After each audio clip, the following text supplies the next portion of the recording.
৩৬শে জুলাই বাংলাদেশের দ্বিতীয় স্বাধীনতা। এই চোখ যা দেখেছে, এই কান যা শুনেছে, এই মুখে যে স্লোগান উঠেছে তা মুহূর্তেই আলাদা করে দিয়েছে ইতিহাসের গতিপথ। কি ঘটেছিল এই সময়? আগ্নেয়গিরির মতো জ্বলে উঠেছে ঢাকা, চট্টগ্রাম, রাজশাহী, সিলেট, খুলনা, বরিশাল সহ সারা দেশের প্রতিটি জেলার মানুষ। কোথাও সন্তর্পণে বেড়ে উঠছে ছাই চাপা দ্রোহ, কোথাও বাতাসে শীষ কাটে বুলেট, জেগে ওঠে বিদ্রোহ। বুকের তাজা রক্ত ঢেলে দেয় আবু সাইদ, আলী রায়হান, শান্ত, মুগ্ধ, আব্দুল্লাহ সহ হাজারো ছাত্র জনতা। প্রিয়তমা বধূ অনন্তকাল ধরে অপেক্ষায়, বাড়ি ফিরবে স্বামী। মা বাবা অপেক্ষায়, ছেলে বাড়ি ফিরবে, স্নেহের সন্তানকে আদরে জড়াবে। গুম হয়ে যাওয়া মানুষদের মিছিলে যুক্ত হচ্ছে প্রতিনিয়ত নানান দল, মত, পেশার মানুষ। নির্বিচারে বিনা অপরাধে খুনের শিকার হচ্ছে কিশোর থেকে বৃদ্ধ পর্যন্ত। দেশ জুড়ে মেগা প্রজেক্ট করে একদিকে দৃশ্যমান উন্নয়ন আর অন্যদিকে লুটপাটের মহোৎসব। জনগণের বিলিয়ন বিলিয়ন ডলার চুরি করে বিদেশে পাচার। মুক্তিযুদ্ধকে ঢাল বানিয়ে পুরো দেশকে এক ভয়ঙ্কর অর্থনৈতিক ও রাজনৈতিক সংকটে ফেলে সন্ত্রাস আর লুটপাটের গডমাদার শেখ হাসিনা চেপে ধরেছিল স্বাধীনভাবে মত প্রকাশের সকল কণ্ঠস্বর। ২০০৬ সালের ২৮ অক্টোবর লগি বৈঠা দিয়ে পিটিয়ে মানুষ মেরে লাশের উপরে ঘৃণ্যভাবে নৃত্য করে শুরু হয়েছিল এই ধ্বংসকাণ্ড। ২০০৯ সালের পিলখানা হত্যাকাণ্ডে দেশপ্রেমিক বীর সেনানীদের নির্মমভাবে হত্যা করার মধ্য দিয়ে সামরিক বাহিনীর মেরুদণ্ড ভেঙে দেয়া হয়। সরকার হয়েও কি অবলীলায় দুর্বল করেছে তারা আমাদের প্রিয় স্বদেশের সার্বভৌমত্ব। ২০১৩ সালে শাপলায় ম্যাসাকার, রাতের আধারে আলো নিভিয়ে আলেমদের নির্বিচারে গুম, খুন, একের পর এক টিভি চ্যানেল বন্ধ করে দেয়া, শাহবাগে ফ্যাসিবাদের জন্ম দিয়ে বিচারের নামে প্রহসন করে একে একে জামায়াত ইসলামী নেতাদের ফাঁসি দিয়ে ন্যায় বিচারকে প্রশ্নবিদ্ধ করেছে তারা। দেশের বিচার বিভাগ ও প্রশাসনকে নিজেদের গুন্ডা বাহিনী বানিয়ে নৃশংসভাবে দমন করেছে সকল বিরোধী দলমতের কণ্ঠস্বর। ২০১৮ সালে কোটা আন্দোলন ও নিরাপদ সড়ক আন্দোলনে ছাত্রলীগের সন্ত্রাসী দিয়ে সাধারণ শিক্ষার্থীদের রক্তাক্ত করে দমন করার চেষ্টা করা হয়। বিরোধী সকল দল মতকে নির্মমভাবে নির্মূল করে ৩টি সাজানো ভোটে নিজেদেরকে বিজয়ী ঘোষণা করে। যে ক্ষমতাকে তারা ফেরাউন আর নমরুদের মতো অপ্রতিরোধ্য বলে ভেবেছিল, জালুতের মতো সেই অসম যুদ্ধে শিশু দাউদের মতো নেমে আসে বৈষম্য বিরোধী ছাত্র আন্দোলন। এ যেন মজলুমকে রক্ষা করতে প্রভুর প্রেরিত এক অবাক আবাবিল।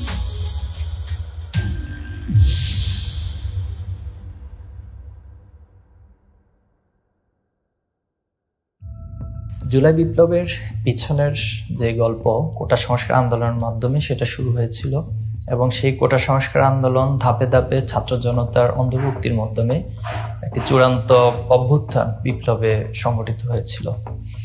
তো কোটা সংস্কারের বিষয়টি ছিল মূলত ৫৬% কোটা, সেখানে মেধার স্থান ছিল মাত্র ৪৪%। তো এই যে ছাত্রদের ভিতরে বৈষম্যের একটি শিকার বাংলাদেশের ছাত্র সমাজ হয়ে আসছে, তার মাধ্যমে কোটা সংস্কারে সকলের অন্তর্ভুক্তি হয়েছিল। একটি তথ্য হয়তো অনেকেরই অজানা থাকতে পারে, সেটা হলো ইসলামী ছাত্র শিবির সর্বপ্রথম ১৯৯৬ সালে এটি কোটা সংস্কার নিয়ে দাবি উত্থাপন করে এবং আন্দোলন শুরু করেছিল।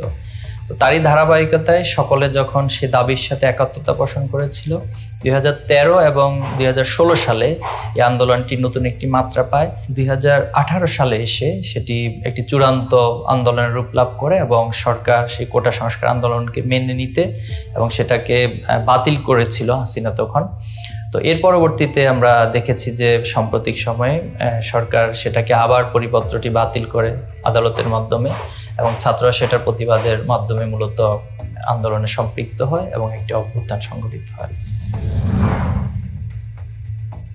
6 জুন আদালতের রায়ের প্রতিবাদে ও কোটা সংস্কারের দাবিতে দেশের বিভিন্ন স্থানে শিক্ষার্থী ও চাকরি প্রত্যাশীরা বিক্ষোভ করে।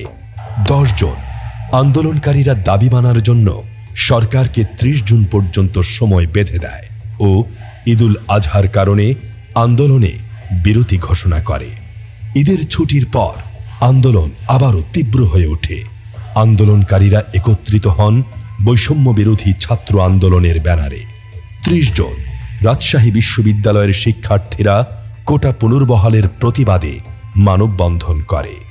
1 জুলাই ঢাকা বিশ্ববিদ্যালয়ের শিক্ষার্থীরা বিক্ষোভ করে ও 3 দিনের কর্মসূচি ঘোষণা করে। প্রথম দাবি ছিল যে কোটা যে পরিপত্র সেটি ব্যাক করানো হোক, বাতিলের পরিপত্রটি। তবে আমরা আবার আশঙ্কা করছি যে হাইকোর্টের দোহাই দিয়ে যেহেতু ওটা আবার ব্যাক করানো হচ্ছে, আবারও হয়তো ব্যাক করানো হতে পারে, সেই আশঙ্কায় আমরা এই পরিপত্রটি ব্যাক করানোর দাবি না করে বরং ওটা সংস্কারের দাবি করি। 2 থেকে 6 জুলাই দেশের বিভিন্ন স্থানে বিভিন্ন প্রতিষ্ঠানের শিক্ষার্থীরা বিক্ষোভ, মানববন্ধন, মহাসড়ক অবরোধ ইত্যাদি কর্মসূচি পালন করে। 7 জুলাই ছাত্রদের যৌক্তিক দাবি ফ্যাসিবাদী সরকার গুরুত্ব না দেয়ায় ছাত্ররা কঠোর আন্দোলনে যেতে বাধ্য হয়। শুরু হয় বাংলা ব্লকেড নামে অবস্থান কর্মসূচি ও সড়ক অবরোধ, যা ছড়িয়ে পড়ে চট্টগ্রাম, সিলেট, রংপুর, রাজশাহী, খুলনা, বরিশাল ও কুমিল্লা সহ দেশের প্রধান প্রধান বিশ্ববিদ্যালয় ও শহরে। এই আন্দোলনের শুরু থেকে ইসলামী ছাত্র শিবির, পলিসি মেকিং এবং মাঠ পর্যায়ের আন্দোলন সব জায়গায় সম্পৃক্ত ছিল। এক্ষেত্রে আমরা একটা প্রিন্সিপাল সামনে রেখেছিলাম, যেহেতু এটা একটা গ্রেটার পারপাস ছিল, আমরা কমন গোল নিয়ে কাজ করেছি। আমরা আমাদের পরিচয় নিয়ে এখানে যাইনি। সবার মূল পারপাস ছিল কোটা সংস্কার আন্দোলন। দ্বিতীয়ত আমাদের টার্গেট ছিল ফেসিবাদ মুক্ত বাংলাদেশ গঠন করা। ফেসিবাদ বিরোধী যে ছাত্র সংগঠনগুলো রয়েছে সবার এই ফেসিবাদ বিলুপের ক্ষেত্রে একটি অ্যাক্টিভ অবস্থান রয়েছে। তার মধ্যে বাংলাদেশ ইসলামী ছাত্র শিবির অন্যতম। আমাদের আন্দোলনের শুরু থেকে ইসলামী ছাত্র শিবির তার অ্যাক্টিভ ভূমিকা পালন করে এবং সবসময় সবকিছুতেই তারা আমাদেরকে বিভিন্নভাবে সহায়তা করে। প্রোগ্রাম ইমপ্লিমেন্টেশনের জায়গাতে তাদের একটা অ্যাক্টিভ ভূমিকা রয়েছে। 11 জুলাই শাহবাগে মিছিল নিয়ে যাওয়ার পথে পুলিশি বাধার মুখে পড়ে আন্দোলনকারীরা। পরবর্তীতে জগন্নাথ বিশ্ববিদ্যালয়ের শিক্ষার্থীরাও এতে যুক্ত হন। অধিকার আদায়ের সংকল্পে একতাবদ্ধ সহস্রাধিক সাধারণ ছাত্রের স্লোগানে মুখরিত ঢাবি এলাকা। পুলিশের ব্যারিকেড ভেঙে শাহবাগ মোড়ে অবস্থান নেন কোটা সংস্কার আন্দোলনকারীরা। অন্যদিকে কুমিল্লা বিশ্ববিদ্যালয়ের শিক্ষার্থীদের উপর পুলিশ হামলা করে। চট্টগ্রামে আন্দোলন চলাকালে পুলিশি হামলার মুখে প্রচণ্ড দুঃসাহসে বুক পেতে দাঁড়ায় সমন্বয়ক খান তালাত মাহমুদ রাফি, যা আন্দোলনকারীদের সঞ্চার করে এক অপ্রতিরোধ্য সাহস। টাইগার পাস থেকে দৌড়ায় 2 নম্বরে গেলাম। যাওয়ার পরে দেখি যে সামনে থেকে আমাদেরকে অ্যাটাক করতেছে, পিছন থেকে অ্যাটাক করতেছে। আমরা মাঝখানে পড়ে গেছি এবং মানুষজন খুবই কম। তো ওই সময় সবাই দৌড়ায় পালাচ্ছে, যে যেদিকে পারতেছে সবাই যাচ্ছে। তো আমিও দৌড়াচ্ছি। এখন আমি সবাইকে ডাকতেছি, ভাই ধারান, দৌড়ায়েন না। তো আমি যখন আস্তে আস্তে দৌড়াচ্ছি আর আমার কানে বাজতেছে যে আমি তো দেশের মানুষের সাথে প্রতারণা করতেছি। যেই মানুষগুলোকে আমি আশ্বাস দিছিলাম 2 দিন আগে যে এই আন্দোলন থেকে সরে দাঁড়াবো না যতক্ষণ পর্যন্ত দাবি আদায় না হচ্ছে, প্রয়োজনে নিজেকে জ্বালায় দেবো পেট্রোল দিয়ে। তো আমি তো এই কথাটা রাখতেছি না, আমি তো কথা রাখতে পারতেছি না। নিজের প্রতি নিজের খুব গিল্টি ফিল হচ্ছিল। তারপর ভাবলাম যে আজকে যা হওয়ার হবে, আজকে আমি দাঁড়াবো। আমি যদি একাও থাকি আমি দাঁড়ায় থাকবো। তারপর আল্লাহর নাম নিয়ে দাঁড়ায় গেলাম আর চোখ বন্ধ করে ইন্না লিল্লাহি পড়তেছি। আমি ভাবছি আমাকে শুট করবে। 14 জুলাই আন্দোলনরত শিক্ষার্থীরা ঢাকায় গণপদযাত্রা করে রাষ্ট্রপতি মোহাম্মদ শাহাবুদ্দিন বরাবর স্মারকলিপি প্রদান করে। এই যৌক্তিক আন্দোলন নিয়ে শুরু হয় আওয়ামী সরকারের কর্তা ব্যক্তিদের উস্কানিমূলক ও তুচ্ছ তাচ্ছিল্য করা বক্তব্য। এই উত্তপ্ত পরিস্থিতিকে আরও তীব্রভাবে উস্কে দেয় শেখ হাসিনার চরম বিদ্বেষমূলক বক্তব্য। তার মানে কি মুক্তিযোদ্ধার সন্তান নাতিপুতিরা কেউ মেধাবী না? যত রাজাকারের বাচ্চারা নাতিপুতি হলো মেধাবী, তাই না? আমি কে তুমি কে, রাজাকার স্লোগান দাবানলের মতো ছড়িয়ে পড়ে সারা দেশের আন্দোলনকারীদের মাঝে।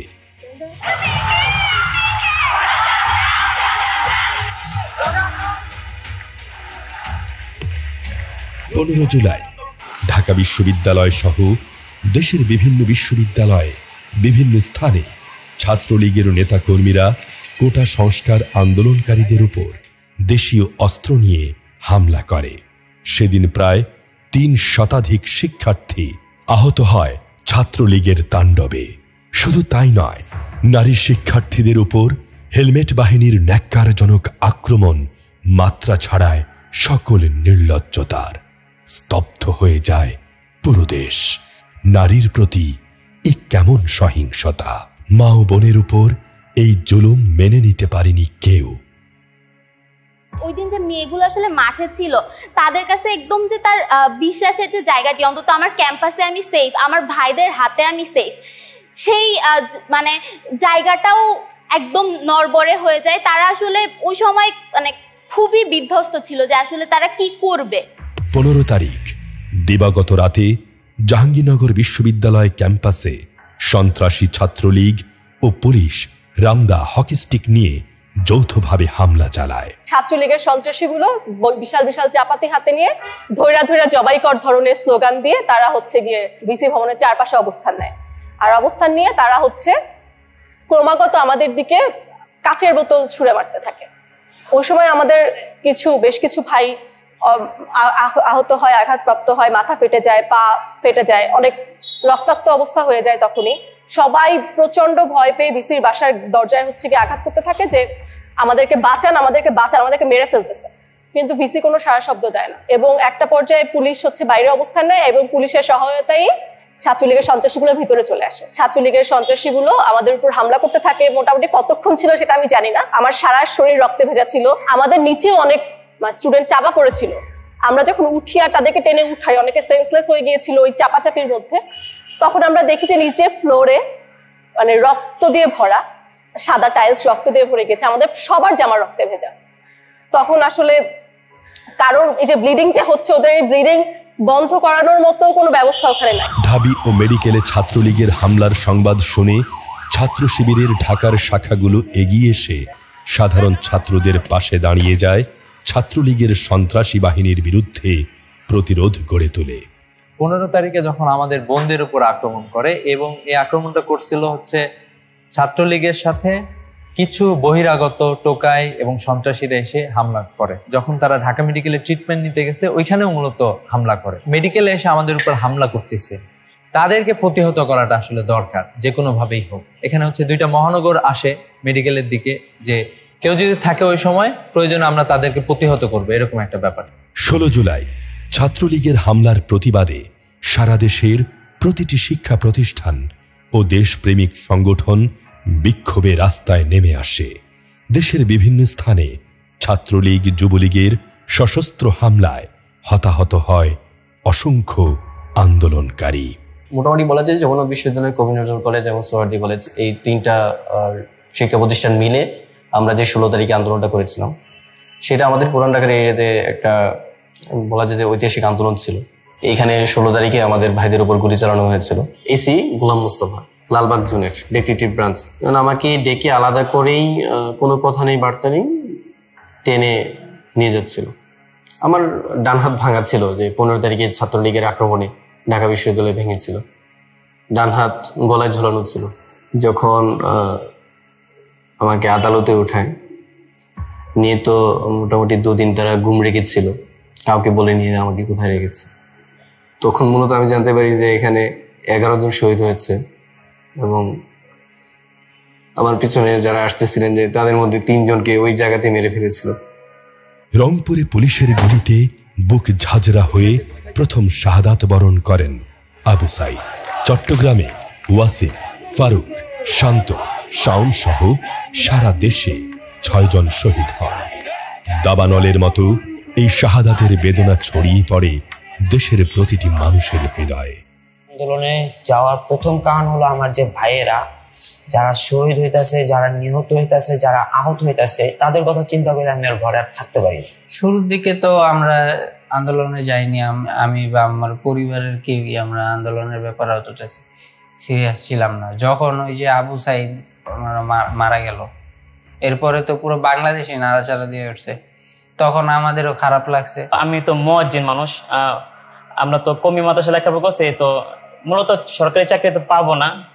তো যা হোক, পরে দেখি আবু সাইদের মতো যে মানুষ মারতেছে, এই যে মানুষ মারা ব্যাপারটা কিছু হইলে মানে গুলি করব। 17 জুলাই অনির্দিষ্টকালের জন্য স্কুল, কলেজ ও বিশ্ববিদ্যালয় বন্ধ ঘোষণার সাথে সাথে হল ছাড়ার নির্দেশ দেয়া হয়। এই পরিস্থিতিতে বিপাকে পড়ে শিক্ষার্থীরা। ক্যাম্পাস ছেড়ে এই রাতের বেলায় কোথায় আশ্রয় নেবে তারা? বিশেষ করে নারী শিক্ষার্থীদের বিষয়টি নিয়ে উদ্বিগ্ন হয়ে পড়েন বিশ্ববিদ্যালয়ের মানবিক শিক্ষক ও শিক্ষিকারা। বিশেষ করে আমাদের যারা ফিমেল আমার কলিগ যারা, তাদের সাথে আমি কথা বললাম যে আমরা আসলে কি করব, যেহেতু ছাত্রদের এত সমস্যা। তো তখন আমার সরাসরি শিক্ষক উনিও ছিলেন এবং আমার জুনিয়র কলিগ ওরাও ছিল। তো ওরা আমাকে বললো যে আসলে আমরা কাজ করতে পারি, আমাদের স্টুডেন্টদেরকে আমরা আমাদের বাসায় ভাগ করে নিয়ে যেতে পারি। তো আমরা তখন ওদেরকে নিয়ে আসলাম। এদিন ঢাবিসহ সারা দেশে গায়েবানা জানাজা ও কফিন মিছিলে হামলা করে পুলিশ। মোবাইল ইন্টারনেট বন্ধ করে দেয় ফ্যাসিস্ট সরকার। প্রচণ্ড দমন নিপীড়নের ফলে অনেকেই হাল ছেড়ে দেয়। ক্যাম্পাস বন্ধ হওয়ায় আন্দোলন স্তিমিত হয়ে পড়ে। হয়তো এই অধিকার আর ফিরে পাওয়া হবে না। এই নিকষ অন্ধকারে যখন একে একে নিভে যায় সব আশার আলো, ঠিক তখনই আলোর মশাল হয়ে রাজপথে দাঁড়িয়ে যায় প্রাইভেট বিশ্ববিদ্যালয়ের ছাত্রছাত্রীরা। পাবলিক বন্ধ হওয়ার পরেই প্রাইভেট দাঁড়িয়ে গিয়েছে। তারা অত্যন্ত সাহসিকতার সাথে আন্দোলন চালিয়ে নিয়ে গেছে এবং সারা দেশে প্রত্যন্ত অঞ্চলগুলোতেও মানুষ স্বতঃস্ফূর্ত রাস্তায় নেমে আসছে। এই পরিস্থিতিতে যখন ঢাকা বিশ্ববিদ্যালয়কে এক প্রকার দমিয়ে দেওয়া হলো, তখন প্রাইভেট ইউনিভার্সিটিগুলো তাদের জায়গা থেকে এগিয়ে এসেছে। 18 তারিখে আমার সাথে আন্দোলন করেছিল বুয়েটের ওই অঞ্চলটাতে। তো ওই দিন এক ভাই আমাদের সাথে আন্দোলন করে 19 তারিখে যখন আমি হাসপাতালে খোঁজ নিতে দেখি যে ওই ভাই একটা ট্রের উপর শোয়ানো আছে, তাজা নিথর দেহটা পড়ে আছে, শহীদ হয়েছে সেই ভাই। 18 জুলাই যখন ব্র্যাক ইউনিভার্সিটির অফিসিয়ালি শুরু করে, যখন জানতে পারলাম যে ওখানে খুব বাজে অকারেন্স হচ্ছিল, তখন আমাদের north south university, IUB, AIUB, UIU university সবাই মিলে দুপুরবেলা থেকে শুরু হয়। আমাদের মেইন কার্যক্রম হলো বসুন্ধরা এখান থেকে শুরু করে পুরো জায়গাটা আমরা যে রামপুরা রাস্তাটা ব্লক করব আমাদের আন্দোলনের জন্য। আন্দোলন আসলে প্রাইভেট বিশ্ববিদ্যালয়ের মর্যাদাটা অন্য জায়গায় নিয়ে গেছে, কারণ তারাই আসলে এই আন্দোলনের দ্বিতীয় ধাপের যে হাল তারা কিন্তু ধরছিল, তারাই এই তরিটাকে সামনে নিয়ে যেতে গুরুত্বপূর্ণ ভূমিকা পালন করছে। এছাড়াও দেখা যাচ্ছে মাদ্রাসার শিক্ষার্থীরা, বিশেষ করে এই যাত্রাবাড়ি এরিয়াতে কওমি মাদ্রাসার শিক্ষার্থীরা যেভাবে করে তারা মাঠে থেকে ওই যাত্রাবাড়িটাকে ব্লক করছিল, এটা আসলে অবিস্মরণীয়। এ সাইডে তামিরুল মিল্লাতের স্টুডেন্টরা যেভাবে করে উত্তরাতে যখন ছাত্রলীগ ব্যাপকভাবে গুলি করে আমাদের ভাইদেরকে রক্তাক্ত করছিল, হত্যা করছিল, ঠিক সেই সময়ে মিল্লাতের মাদ্রাসার শিক্ষার্থীরা গুরুত্বপূর্ণ ভূমিকা পালন করে ছাত্রলীগকে হটিয়েছে।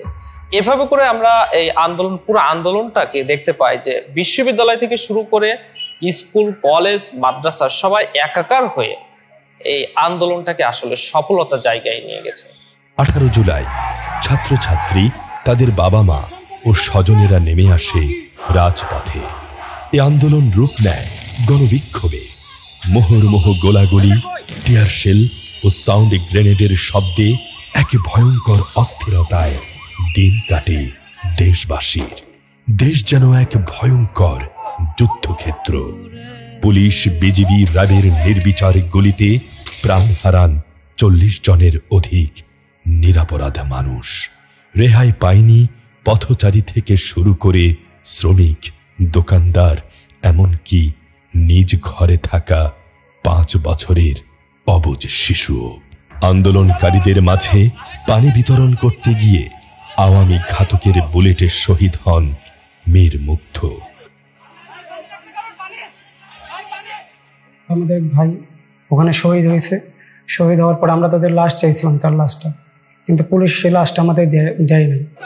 না দিয়ে তারা হলো যে তাদের ট্যাঙ্ক ছিল ওটা তার মাথার উপর দিয়ে নিয়ে গেছে, যাতে লাশটা আর কি চেনা না যায়, এভাবে এমন করেছে। এটা দেখে আসলে নিজেকে ঠিক রাখতে পারিনি। এরপরে পুলিশের সামনে যাওয়ার পরে তারা ধাওয়া পাল্টের পর একটা গুলি আমার পিঠে লেগে পিঠের সামনে দিয়ে বের হয়ে যায় আর কি। আমি যখন আমার টি শার্টটা তুলি তখন দেখি যায় নারী বুড়ি সহ সামনে বের হয়ে গেছে। এক পক্ষে শুধু লাঠি আর ইট, আর অন্যদিকে সব ভারী অস্ত্র। উত্তর আধুনিক মেডিকেলের সেদিনের অবস্থা আসলে মনে হচ্ছিল গাজা উপত্যকায় আছি। সেখানে একের পর এক গুলিবিদ্ধ শরীর আসতেছিল, কারো মাথায় গুলি, কারো বুকে গুলি। রাতে সারা দেশে কোনো প্রকার পূর্ব ঘোষণা ছাড়াই ইন্টারনেট ব্ল্যাকআউট করে দেয়া হয়। এ সময় দেশের ছাত্র জনতা, অভিভাবকদের মধ্যে সকল উৎকণ্ঠা উদ্বেগে ছাপিয়ে আন্দোলন চালিয়ে যাবার দৃঢ় প্রত্যয় জন্ম নেয়। 19 জুলাই ঢাকা সহ সারা দেশে 229 প্লাটুন বিজিবি মোতায়েন হয়। তৎকালীন সরকার তার নিজের জনগণের উপর হেলিকপ্টার ব্যবহার করে গুলি ছুটতে থাকে। দেশের বিভিন্ন স্থানে র্যাব পুলিশের স্নাইপারের গুলিতে আহত হয় অগণন সাধারণ ছাত্র জনতা। শহীদ হন 120 জনের অধিক। যেন ঘরে ঘরে মৃত্যু দূত হয়ে আসে ফ্যাসিস্ট হাসিনার রেজিম। একটা ছেলে পূর্বে পড়ে আছে, তা আমি ভাবলাম ও মনে হোঁচট খেয়ে পড়ে গেছে খুব সম্ভবত। তো আমি ভাবলাম যেহেতু ছেলেটা পড়ে গেছে আর এখানে গোলাগুলি হচ্ছে, তো আমি ওকে একটু হেল্প করি, আমি ওকে উঠা নিয়ে আসি। যখন ও পড়ে ছিল, যখন আমি ওর বডিটাকে উঠালাম, এত পরিমাণে রক্ত এখানে বের হয়েছিল। রাস্তাটা প্রায় কোরবানিতে আমরা গরু জবাই দিলে যেরকম রক্ত প্রবাহ থাকে সেরকম রক্ত মানে ফিনকিতে ছুটতেছিল রক্ত। এই পাশে গুলিটা লেগে এই দিক দিয়ে বের হয়ে যায় আর এতবার ছিদ্র হয়ে যায়। সো স্বাভাবিকভাবে আসলে আমিও আমার আসলে এত রক্ত জীবনে কোনো দেখিনি, মানুষের রক্ত। উত্তালে জনতার দ্রোহের আগুনকে স্তিমিত করতে না পেরে অবশেষে 19 জুলাই শুক্রবার গভীর রাতে জারি করা হয় কারফিউ। ঘোষণা করা হয় দেখামাত্র গুলি করার। কি নির্মম আর অমানুষ হলে এমন নির্দেশনা দিতে পারে কোন রাজনৈতিক দল? এরা কি মানুষের জন্য রাজনীতি করে? এদিকে আমরা কথা বলছিলাম বিভিন্ন স্টেকদের সাথে যে কারফিউ ভাঙার দুঃসংস্কার যাদের আছে তাদেরকে সাথে কথাবার্তা বলা শুরু করলাম, শিক্ষকদের মাধ্যমে অন্যান্য পলিটিক্যাল স্টেকগুলো যারা মাঠে রাজনীতিতে আন্দোলনে হচ্ছে সমন্বয় না হয় বিভিন্নভাবে হচ্ছে কোঅর্ডিনেশনগুলো করতেছিল। তো পরে দেখা গেল যে আমরা সিদ্ধান্ত নিলাম যে আন্দোলন হবে, কারফিউ ভেঙে আন্দোলন হবে। 20 জুলাই সেনা মোতায়েন অবস্থায় কারফিউ ভেঙে দেশের বিভিন্ন স্থানে বিক্ষোভ করেন আন্দোলনকারীরা। আমরা পরের দিন 10টায় মিছিল করি, 10:10 আমাদের 10টায় মিছিল ছিল, 10:10 আমরা মিছিল করি। আমার 2 মিনিট স্লোগান হয়, এরপরে আমি বক্তব্য দিয়ে শেষ করে দিই। না, পরিবেশটা এত ভয়ানক ছিল, চারদিক থেকে মনে হচ্ছিল যে চট্টগ্রামের যত ফোর্স আছে সব আমাদের উপরে আইসা এখন গুলি করে মেরে ফেলবে। 2 মিনিটের ভিতরে আমরা সব জায়গা ত্যাগ করি এবং সেখানকার পরিবেশটা আমরা 2 মিনিট যাওয়ার পরে পরের 2 মিনিট পরে পরিবেশটা এত ভয়ানক হয় এবং চট্টগ্রামের সকল ফোর্স আইসা এখানে জড়ো হয়। আমরা থাকলে আমরা সবাইকে মনে হচ্ছে গুলি করে মেরে ফেলতে পারি। যাকে পাইছে সাধারণ মানুষ, রুগী, মেডিকেল এরিয়া, রুগী যাকে পাইছে তাকে পিটাইছে। তখন আমরা অনলাইনের মাধ্যমে কোথাও যোগাযোগ করতে পারছিলাম না। এই সময় আমরা আসলে খুবই হতাশ হয়ে পড়ছিলাম। সারা দেশের খবরগুলো যখন জানতে পারছিলাম না এবং বিচ্ছিন্নভাবে প্রথম 1-2 দিন খবর পাচ্ছিলাম যে সারা দেশে ব্যাপক গ্রেপ্তার এগুলো চালানো হচ্ছে। একটা পর্যায়ে আমি বাড়ি থেকে বের হয়ে প্রায় বলা চলে কখনো 15 কিলোমিটার কখনো 10 কিলোমিটার দূরে গিয়ে অফলাইন নাম্বারের শাখাগুলোর সাথে কথা বলে ওই দিনের আপডেট নিয়ে এবং বিগত আগামীতে কেমন কর্মসূচি আসতে পারে, কত গ্রেপ্তার হলো, কত নির্যাতন বা রিমান্ডে কাকে কাকে কিভাবে নেওয়া হচ্ছে, এই তথ্যগুলো আমি এগুলো সংগ্রহ করতাম এবং একটা নির্দিষ্ট টাইম আমাদের দেয়া থাকতো যে আমি বিকেল 5টা থেকে 6টা পর্যন্ত এই শাখার সাথে যোগাযোগ করব। এবং অবশ্যই যোগাযোগের জন্য আমি হয়তো 1 ঘন্টা যোগাযোগ করতাম 10 কিলোমিটার দূরে গিয়ে, আবার ওইখান থেকে ব্যাক করে আবার 5 কিলোমিটার দূরে গিয়ে অন্যত্র সেট ওপেন করে তারপরে আমাকে কথা বলতে হতো। এভাবে র্যান্ডমলি 1-2 দিন পর পরই আমাকে নাম্বার, অফলাইন নাম্বারও চেঞ্জ করতে হতো। এভাবে 5-7 দিন এইভাবে করেই মূলত আমরা বিভিন্ন জায়গায় গিয়ে গিয়ে যোগাযোগগুলো করতাম। ছাত্র জনতার জুলাই অভ্যুত্থানকে সফল করতে আমরা ঢাকা এবং ঢাকার বাইরে গুরুত্বপূর্ণ শিক্ষা প্রতিষ্ঠান এবং জেলা শহরগুলোতে আন্দোলনকে আমরা ছড়িয়ে দিই, যাতে করে জনসম্পৃক্ততা বৃদ্ধি পায় এবং পাশাপাশি কম্বাইন্ড ফ্যাসিস্ট ফোর্স যারা ছিল তাদের শক্তিগুলো নিয়োগ করে যাতে করে আমাদের আন্দোলনকে তারা ব্যাহত করতে না পারে। আপনারা দেখে থাকবেন যে ঢাকাতেও আমরা আন্দোলনকে একটি স্পট বা একটি ক্যাম্পাসমুখী না করে বিভিন্ন স্পটে ছড়িয়ে দিয়েছিলাম। যাতে করে ফ্যাসিস্ট কম্বাইন্ড ফোর্সের শক্তিগুলোকে তারা সেগমেন্ট করতে করতে দুর্বল হয়ে পড়ে এবং আমাদের আন্দোলনটি আস্তে আস্তে সফল হয়। আন্দোলনের সবচেয়ে ক্রিটিক্যাল টাইম যখন ছিল 19 তারিখ থেকে 2 তারিখ পর্যন্ত, ওই সময়ে আপনারা জানেন সারা দেশে ইন্টারনেট শাটডাউন ছিল এবং কারফিউ জারি অবস্থা ছিল প্রথম এক সপ্তাহ। ওই সময়ে আমাদের অফলাইনে আমরা একটা নেটওয়ার্ক তৈরি করেছিলাম। আমাদের অফলাইন নেটওয়ার্ক সামগ্রিকভাবে সমন্বয় করত বিশ্ববিদ্যালয়ের সাবেক সভাপতি এবং কেন্দ্রের সাহিত্য সম্পাদক সিবগাতুল্লাহ ভাই, এবং এর পাশাপাশি ওই সময়ে আমাদের যারা সমন্বয়ক ছিল সমন্বয়কদেরকে সেফ হোমে রাখা, তাদের সামগ্রিক খোঁজখবর নেওয়া এবং প্রতিদিন তাদের সাথে সার্বক্ষণিক যোগাযোগ আমরা রাখতাম।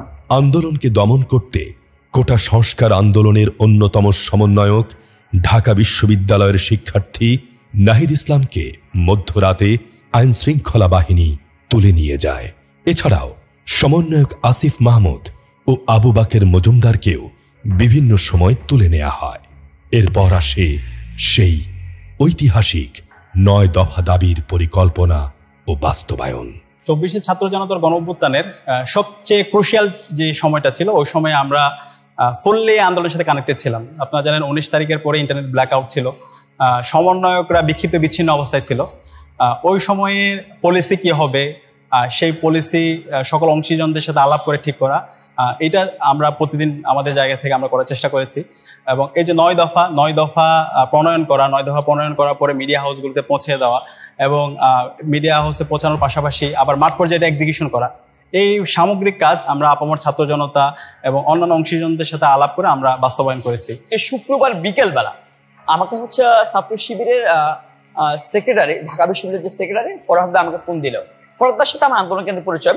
ফরহাদ ভাই যখন আমাকে ফোন দিল যে ম্যাম এই পরিস্থিতি হয়তোবা এই যে বেহাত হতে যাচ্ছে কিংবা হচ্ছে যে শহীদের রক্তের সাথে কিছু বেইমানি কিংবা কিছু করতে যাচ্ছে, এখন আন্দোলন স্ট্রিক্ট করতে হবে। তখন বললো তাহলে কি করা যায়, বললেন যে তাহলে আমরা হচ্ছে কি স্পষ্ট করে দাবি দেওয়া, সেটা আমাদের আগে থেকে মাথায় ছিল। তো দাবি দেওয়া বলেছে ফরহাদের সাথে আমি আলোচনা করতেছিলাম। তখন আপনি জেনে থাকবেন নেট একদম স্লো, মানে ইভেন ফোনে মানে কথা বলা যাচ্ছে না, বারবার কেটে কেটে আসতেছে। আমি তখন মানে বের হয়ে বিকেলবেলা যাত্রাবাড়িতে আন্দোলন করতেছিলাম। এর মধ্যে ফরহাদ ভাই ফোন দিল আমাকে। তো যখন কথাবার্তা হচ্ছে ভাই বললো তাহলে আমরা কিছু দাবি দেওয়া বলি, তাহলে তুমি সেগুলো শুনো। প্রথম দাবি হচ্ছে কি ছাত্র হত্যা দায় নিয়ে প্রধানমন্ত্রীকে জাতির কাছে প্রকাশ্য ক্ষমা চাইতে হবে, স্বরাষ্ট্রমন্ত্রী পদত্যাগ করতে হবে, বিতর্কিত বক্তব্য দায় হচ্ছে উপাধ্যক্ষদেরকে পদত্যাগ করতে হবে, কিংবা হচ্ছে কি police super, police commissioner, DIG এদেরকে হচ্ছে বরখাস্ত করতে হবে, সন্ত্রাসীদের আইনে আওতা আনতে হবে, বিসি প্রক্টরকে হচ্ছে পদত্যাগ করাতে হবে। আমাদের মঙ্গলবার রাতে যে মিটিং এ যে সিদ্ধান্তগুলো হলো, যে পয়েন্টগুলো উঠলো, যে দাবিগুলো আসলো, সেই দাবি মিলিয়ে মিশে হচ্ছে আমার 9 দফা দিই। এই হচ্ছে 9 দফা। ছাত্র শিবিরের যে ঢাকা বিশ্ববিদ্যালয়ের প্রেসিডেন্ট, উনি আমাকে ফোন দিলেন, যে কয়েকজন ব্যক্তি নাম্বার দিলেন, যে এই ব্যক্তিগুলোকে তুমি একটু হচ্ছে গিয়ে ফোন দিয়ে বলে যাও যে 9 দফা আমাদের পক্ষ থেকে, আমার পক্ষ থেকে আসবেন, আপনি একটু সেটাকে রিসিভ করেন, সেটা হচ্ছে গিয়ে বাইরের দেশে আপনার যে বিষয় সেটা প্রচার করার ব্যবস্থা করেন। আমি তাদেরকে ফোন দিলাম, যথারীতি ফোন দিয়ে তাদেরকে ইনফর্ম করলাম। একই সাথে তখন আপনি জেনে থাকবেন যে পরিস্থিতি খুবই হচ্ছে অস্বাভাবিক পরিস্থিতি, যে কারফিউর মধ্যে হচ্ছে কি যেখানে একজন মানুষ বের হওয়া অসম্ভব বিষয়, জীবনের ঝুঁকি নিয়ে কিংবা হচ্ছে গিয়ে সবকিছুকে মোকাবেলা করে সেই যারা হচ্ছে এটার সাথে জড়িত ছিল, যে 9 দফার ছাত্র শিবিরের কথা বলি, তারা হচ্ছে স্পিড করার যে বিষয়টা, বিভিন্ন হাউজে মিডিয়া হাউসে সেগুলো পৌঁছে দেওয়ার বিষয়টা, কিংবা হচ্ছে ইন্টারন্যাশনাল জার্নালিস্ট যারা আছে তার কাছে পৌঁছে দেওয়ার বিষয়টা ছাত্র শিবির এই দায়িত্ব পালন করে। 21 জুলাই হাইকোর্ট 7% কোটার রায় প্রদান করে। সেই দিনই সারা দেশে শুরু হয় চিরুনি অভিযান। আটক করা হয় হাজার হাজার শিক্ষার্থীকে, তাদের উপরে চালানো হয় নির্যাতনের স্টিম রোলার। যাত্রাবাড়িতে এই নির্যাতনের শিকার হয়ে শাহাদাত বরণ করে মাত্র 16 বছরের কিশোর। সারা দেশে ক্রমান্বয়ে বাড়ছে শহীদি লাশের মিছিল, সংঘর্ষ চলমান, বাড়ছে আহতের সংখ্যা। আব্বু যখন আমাকে আর কি থানায় দেখতে আসে, তারা আব্বুকেও হচ্ছে হাজতে ঢুকিয়ে রাখে আর কি। আমাকে ওই মিন্টু রোডের ওখানে নিয়ে যাওয়া হয়, তো সেখানে বড় করে লেখা ছিল যে ডিবি কার্যালয়। দেন সেই জায়গায় তারা আমাকে গুম অবস্থায় 3 দিন রেখে দেয়, এবং এই 3 দিন দিনে 3-4 বার করে তো হচ্ছে তারা আমাকে জিজ্ঞাসাবাদের জন্য নিয়ে যাচ্ছিল। যে ইন্টারনেট যখন ছিল না তখন একটা বড় অবস্থা ছিল, আমরা যখন রাস্তায় নামতাম বা তখন তো আন্দোলনটাও একেবারে স্টপ হয়ে গিয়েছিল বলা চলে, কিন্তু বিভিন্ন স্পটে, যেমন আমি উত্তরাতে থাকতাম, অথবা আমাদের সাথে যোগাযোগ হতো যে শাহবাগ কেন্দ্রিক নামবে, যাত্রাবাড়ি কেন্দ্রিক নামবে। তো সেই ক্ষেত্রে ইন্টারনেট যখন ছিল না তখন তো আকাশ মানে হেলিকপ্টার থেকে গুলি করা হতো। এরপরে দূর থেকে দেখতাম বিজিবি, পুলিশ বা সেনাবাহিনীর জায়গা থেকেও ফায়ারিং করা হচ্ছে। যখনই কেউ গ্যাদারিং হতো তাদেরকে বিচ্ছিন্ন করে ফেলার জন্য সর্বোচ্চ চেষ্টা করা হতো। সব মিলে এমন একটা সিচুয়েশন হতো, সারা দেশের সাথে আমি যখন যোগাযোগ করতাম চোখে পানি চলে আসতো। আমি ফোন দিতেই খবর পেতাম যে অমুক স্থান থেকে আমাদের এত এত ভাইকে গ্রেপ্তার করা হয়েছে, সাধারণ এত ছাত্রদেরকে গ্রেপ্তার করা হয়েছে, বাড়িতে থাকতে দিচ্ছে না, বাড়িতে যারা আন্দোলন করেছে তাদেরকে না পেলে তার বাবাকে ধরে নিয়ে আসছে, তার মাকে ধরে নিয়ে চলে যাচ্ছে, হত্যার ঘটনা শুনতাম। এমন হয়েছে ইন্টারনেট ব্ল্যাকআউট হয়ে গিয়েছে, আমি শহীদ শাকিলের জানাজায় উপস্থিত হয়েছি, সে সময় এমন অবস্থা সাথে কিছু কোনো ডিভাইস নিয়ে যেতে পারছি না, জানাজায় গিয়ে উপস্থিত হয়েছে, সেখানে কার জানাজা কিভাবে মারা গিয়েছে এই কথাগুলো বলা যাবে না। মানে চারিদিকে শুধু পুলিশ দাঁড়ানো রয়েছে এবং আমাকে শুধুমাত্র জানাজা পরে ওইখান থেকে যে যার মতো ছুটে ছুটে চলে যাচ্ছে। এটা হচ্ছে রাত 7টা-8টার ঘটনা, তখন কারফিউ চলছিল। সুতরাং ইন্টারনেট যখন ছিল না তখন অবস্থাটা এত বিভৎস ছিল প্রত্যেকটা জেলা, এবং সবাই চরম আতঙ্কগ্রস্ত ছিল। 23 জুলাই রাতে সীমিত আকারে ব্রডব্যান্ড ইন্টারনেট চালু হয়। এই পরিস্থিতিতে অধিকার আদায়ে দ্রোহের উত্তপ্ত বাতাস দেশের আনাচে কানাচে ছড়িয়ে দিতে ইসলামী ছাত্র শিবির নেয় অভূতপূর্ব উদ্যোগ, যা আন্দোলনকে দেয় এক অনন্য মাত্রা। আন্দোলনটি যখন আবু সাঈদের শাহাদাতের মাধ্যমে একটি মাত্রা যোগ হলো এবং সারা দেশের সকল ছাত্র সমাজ এবং সকল আপামর মানুষ সেখানে যুক্ত হয়েছিল, কিন্তু সরকার ইন্টারনেট শাটডাউনের মাধ্যমে যখন সবকিছুকে বন্ধ করে দিয়েছিল, কারফিউ জারি করেছিল, তখন এক নারকীয় হত্যাযজ্ঞ সারা দেশে চালিয়েছিল।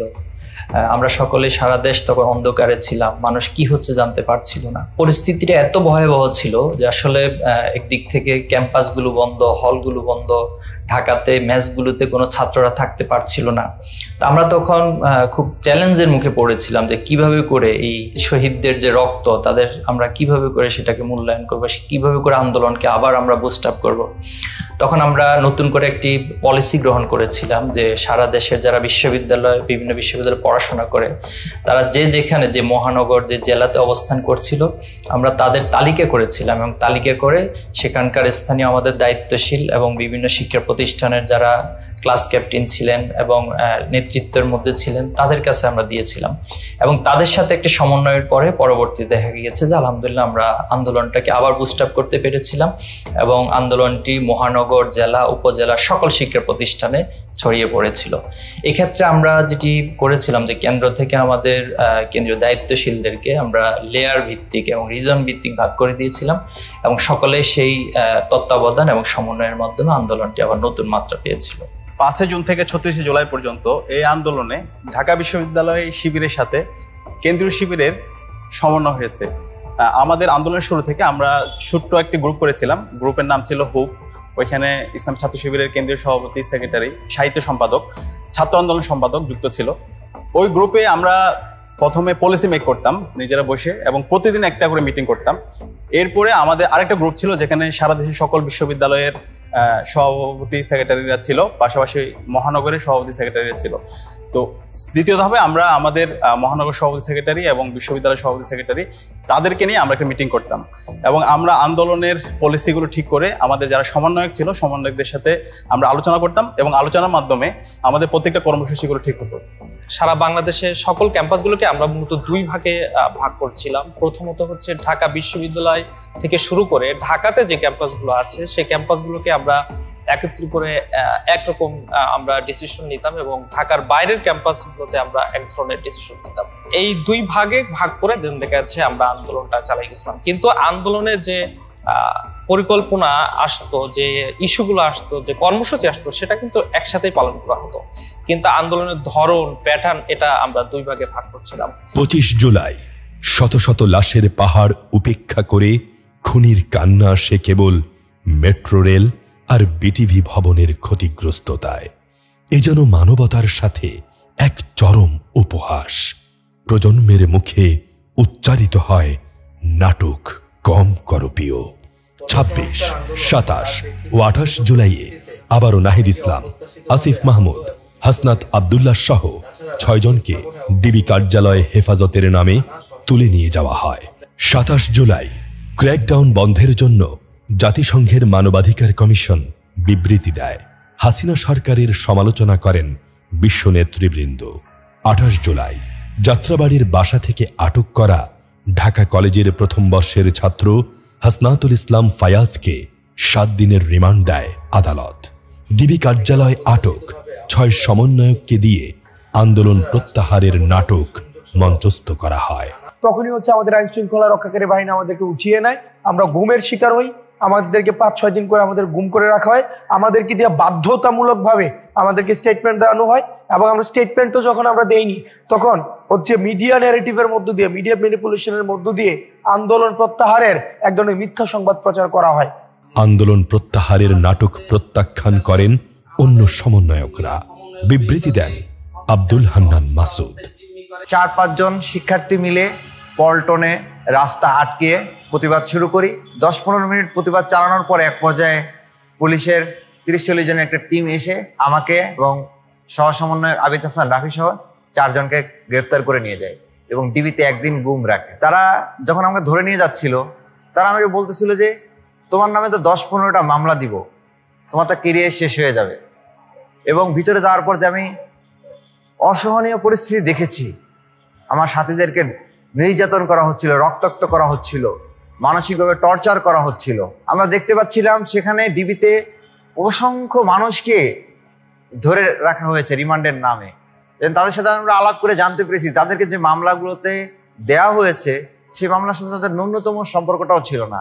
30 জুলাই একদিনের রাষ্ট্রীয় শোক দিবস ঘোষণা করে ফ্যাসিস্টরা। নিজেরা খুন করে আবার নিজেরাই সেই খুন হওয়া মানুষের জন্য শোক প্রকাশ করে। এই উপহাসমূলক শোক দিবস প্রত্যাখ্যান করে নেটিজেনরা। প্রতিবাদের ভাষা হয়ে ওঠে রক্তের রঙে লাল প্রোফাইল পিকচার। প্রোফাইল কালো করার মাধ্যমে একটা ট্রেন্ড চালু করার তারা চেষ্টা করে, এবং সে সময়টাতে আমাদেরও মনে হয় যে তাহলে আমরা অনলাইন কেন্দ্রিক যেতে পারি। তো তখন যেটা হয় যে আমরা অনেকগুলো প্ল্যান করছিলাম যে কি করা যায়, আমরাও শোক পালন করতে চাই, কিন্তু এটা তাদের মতো না। তো সেই সময়টাতে মূলত অনেকগুলো পরিকল্পনা হয় এবং একটা সময় গিয়ে আসে যে আসলে আমরা প্রোফাইল লাল করে ফেলতে পারি। তো যার ফলে আমরা দেখতে পাই যে আন্দোলনে একটা নতুন মাত্রা যুক্ত হয়, যে যারা রাস্তায় নামে না তারাও কিন্তু এই আন্দোলনে এঙ্গেজমেন্টটা তাদের হয়। 31 জুলাই হত্যা, গণগ্রেপ্তার, হামলা, মামলা ও গুমের প্রতিবাদে মার্চ ফর জাস্টিস কর্মসূচির অংশ হিসেবে ঢাকা, চট্টগ্রাম সহ সারা দেশের বিভিন্ন জায়গায় আদালত প্রাঙ্গণে বিক্ষোভ মিছিল ও সমাবেশ করে শিক্ষার্থীরা। এতে আইনজীবীরাও স্বতঃস্ফূর্তভাবে অংশগ্রহণ করেন। 1 আগস্ট আন্দোলনকে ভিন্ন খাতে প্রবাহিত করার ষড়যন্ত্রের লক্ষ্যে স্বরাষ্ট্র মন্ত্রণালয় থেকে নির্বাহী আদেশে প্রজ্ঞাপন জারির মাধ্যমে জামায়াতে ইসলামী ও ইসলামী ছাত্র শিবিরকে নিষিদ্ধ করে অবৈধ সরকার, যা দেশের মানুষ ঘৃণাভরে প্রত্যাখ্যান করে। 2 আগস্ট বৈষম্য বিরোধী ছাত্র আন্দোলন শুক্রবার প্রার্থনা ও ছাত্র জনতার গণমিছিল কর্মসূচি ঘোষণা করে। জুমার নামাজের পর রাজপথে নেমে আসে সারা দেশের ছাত্র জনতার ঢল। এখানে একটা আশ্চর্যের বিষয় হচ্ছে, কর্মসূচি দেওয়ার সাথে সাথে এবং স্পট ঘোষণা করার সাথে সাথে ছাত্ররা এখানে গ্যাদারিং করতো, এবং একটা মাস গ্যাদারিং, এবং বিভিন্ন শ্রেণী পেশার মানুষেরা যখনই নিউজ শুনতো ইন্টারনেটের মাধ্যমে অথবা কারো মাধ্যমেই শুনতো, তার বন্ধু বান্ধব সহ তারা মূলত একত্রিত হয়ে যেত। দেশের বিভিন্ন স্থানে ছাত্র জনতার আন্দোলনে হামলা ও হত্যার প্রতিবাদ সহ পূর্ব ঘোষিত 9 দফা দাবিতে 3 আগস্ট শনিবার সারা দেশে বিক্ষোভ মিছিল ও 4 আগস্ট থেকে অনির্দিষ্টকালের জন্য সর্বাত্মক অসহযোগ আন্দোলনের ডাক দেওয়া হয়। 3 আগস্ট জাতীয় শহীদ মিনার থেকে আসে 1 দফার ঘোষণা। অসহযোগ আন্দোলনের ডাকে একাত্মতা পোষণ করে বিভিন্ন শ্রেণী পেশার মানুষ। আওয়ামী জাহিলিয়াতের পুরো সময়টাই আমরা দেখেছি, আমরা যারা এই তরুণ প্রজন্ম আছি, আমরা যখন ক্লাস 5-6-এ পড়ি তখনই হচ্ছে এই সরকার ক্ষমতায় আসে, এই আওয়ামী জাহিলিয়াত। এই ক্ষমতায় আসার পরেই দেখেছি যে মানুষের ন্যূনতম যেই একটি ডিগনিটি আছে এই সরকার সেটিও স্বীকার করেনি। আমরা গুম, খুন, হত্যা, নিপীড়ন, নির্যাতনের এই ইতিহাসের মধ্য দিয়েই কিন্তু আমাদের মনস্তাত্ত্বিক বিকাশটি ঘটেছে। এই পুরো প্রজন্ম একটি মানসিক ট্রমা নিয়ে বড় হয়েছে। আমরা ধাপে ধাপে আমাদের অধিকার বঞ্চিত হয়েছি, স্তরে স্তরে আমরা আমাদের অধিকার বঞ্চিত হয়েছে, এবং আমরা চেয়েছি এই ফেসিবাদ থেকে আমরা মুক্ত হয়ে বাংলাদেশের মানুষকে যেন তার মানবিক মর্যাদা এবং ইনসাফ এবং ন্যায্যতার ভিত্তিতে এই বাংলাদেশটি প্রতিষ্ঠিত হয়, আওয়ামী জাহিলিয়াতের মধ্যে না থাকে। 9 দফা দাবি পেশ করা কালীন সময়ে অসংখ্য গণহত্যা চালানো হয়, অসংখ্য মানুষকে নির্যাতন করা হয়, গ্রেফতার করা হয় এবং ছাত্র জনতা সকল পেশার মানুষ মারা যান, গ্রেফতার হন। এই কারণে 9 দফা থেকে 1 দফা দাবিতে পরিণত হয়। 4 আগস্ট সারা দেশ উত্তাল 1 দফা দাবিতে অসহযোগ আন্দোলনে। এই আন্দোলনে পুলিশের সঙ্গে আওয়ামী সন্ত্রাসী বাহিনীর নির্মম হামলায় প্রাণ হারায় শত শত মানুষ। সন্ধ্যা 6টা থেকে 2য় দফায় জারি করা হয় অনির্দিষ্টকালের কারফিউ। এমন পরিস্থিতিতে ভিডিও বার্তার মাধ্যমে মার্চ টু ঢাকার ঘোষণা দেন আন্দোলনের সমন্বয়ক আসিফ মাহমুদ। 5 আগস্ট সকালে থমথমে অস্বস্তিকর নীরবতা বাংলার আকাশে বাতাসে। মানুষের অন্তরে সাহস আর আশঙ্কা মিশ্রিত এক অদ্ভুত অনুভূতি। সবাই অপেক্ষমান, মানুষ কি নামবে রাজপথে, আসবে ঢাকায়? এই দুঃশাসনের অবসান হবে কি? কোটি মানুষের মুক্তির এই প্রার্থনার জবাব কি মিলবে আসমান হতে? 36 জুলাই যখন কর্মসূচি ঘোষণা করা হয় যে চলো চলো ঢাকায় চলো, সমন্বয়কদের মধ্যে আসলে মানুষ আসবে কিনা এরকম একটা ব্যাপার ছিল, কিন্তু আমরা যারা ছিলাম আমরা আশ্বস্ত করেছি যে করেই হোক আমরা অন্তত আসবো সবাই মিলে। আমরা যদি সবাই নামি তাহলে সাধারণ মানুষ নামার জন্য উন্মুখ হয়ে আছে। তখন যেটা হয় যে আমরা বিভিন্ন শাখাকে আমরা কিন্তু ক্যাম্পাস ধরে ধরে ভাগ করে দিই। কিছু শাখাকে ভাগ করি আমরা শাহবাগের এলাকায়, কিছু কিছুকে উত্তরায়, এরপরে বসুন্ধরা এলাকায়, এরপরে এরকম বিভিন্ন জায়গায় আমরা সেভ করে দিই মহানগরগুলো, কাউকে মিরপুরে, কাউকে মোহাম্মদপুরে। এভাবে যখন আমরা ভাগ করে দিই যে সবাই যাতে সাধারণ মানুষদেরকে নিয়ে আলটিমেটলি মুভ করতে পারে, যে আমরা আসলে গণভবনের দিকে আমরা আগাবো আমাদের ভাইদের হত্যার প্রতিশোধ নেওয়ার জন্য। ভয়াবহ সংঘর্ষ চলছে উত্তরা, টঙ্গী, গাজীপুর ও মোহাম্মদপুরে। এদিকে পুলিশের নির্বিচার গুলিতে যে ভয়াবহ হত্যাযজ্ঞ চলে তাতে যাত্রাবাড়ি হয়ে ওঠে গণ অভ্যুত্থানের স্ট্যালিনগ্রাদ। রাজশাহীতে শহীদ হন ইসলামী ছাত্র শিবিরের নেতা আলী রায়হান। আমাদের যে শহীদ আলী রায়হান, যিনি শাহাদত বরণ করছে, রাজশাহী মহানগরী শিবিরের সাংগঠনিক সেক্রেটারি ছিল, তার গ্রুপটাও সামনে ছিল। সেখানে রাজশাহী মহানগরী সভাপতি সাবেক হাফেজ খায়রুল ইসলাম, তার নেতৃত্বে 2টা গ্রুপ আমরা সামনে দিয়ে অগ্রসর হয়। এক পর্যায়ে যখন আলুপট্টিতে আমরা পৌঁছি, সেই মুহূর্তে সামনে পুলিশের বিশাল একটা গ্রুপ চলে আসে। পুলিশ আসা মাত্র তারা বেপরোয়া ফায়ার, বেপরোয়া রাবার বুলেট, টিয়ার সেল নিক্ষেপ এবং সাউন্ড গ্রেনেড, যখন পুলিশরা এসে আমাদের উপর হামলা শুরু করে, আমরা সেই মুহূর্তে আর টিকতে পারি নাই। টিয়ার সেলের কারণে আস্তে আস্তে আমরা পিছনে সরা শুরু করি এবং আমাদের অনেকজন ভাই সেই মুহূর্তে গুলিবিদ্ধ হয়। আমার পিছনে আলী রায়হান ভাই, তিনি গুলিবিদ্ধ হয়ে পড়ে যান, তাকে কোলে করে নিয়ে যায়। আমাদের আরও 30 থেকে 40 জন ভাই সেই দিন গুলিবিদ্ধ হয়। হঠাৎ কি হলো এ শহরের? লক্ষ লক্ষ ছাত্র জনতা উত্তরা, যাত্রাবাড়ি, টঙ্গী, গাজীপুর সহ রাজধানীর সকল প্রবেশ মুখে কারফিউ ভেঙে মার্চ টু ঢাকায় অংশ নিচ্ছে। বাংলাদেশের ইতিহাসে এ যেন এক অভাবনীয় ঘটনা। ধর্ম, বর্ণ, দল, মত আর নারী পুরুষ নির্বিশেষে এই মানুষের ঢল আমাদেরকে বুঝিয়ে দেয় জীবনের সবচেয়ে দামি সম্পদ হচ্ছে স্বাধীনতা, যা কেড়ে নিয়েছিল এই ভয়ঙ্কর খুনি ফ্যাসিস্ট হাসিনা সরকার। পুলিশ, বিজিবি আর র্যাবের উন্মুক্ত বন্দুকের নলের সামনে এ যেন এক সাহসের গণজোয়ার।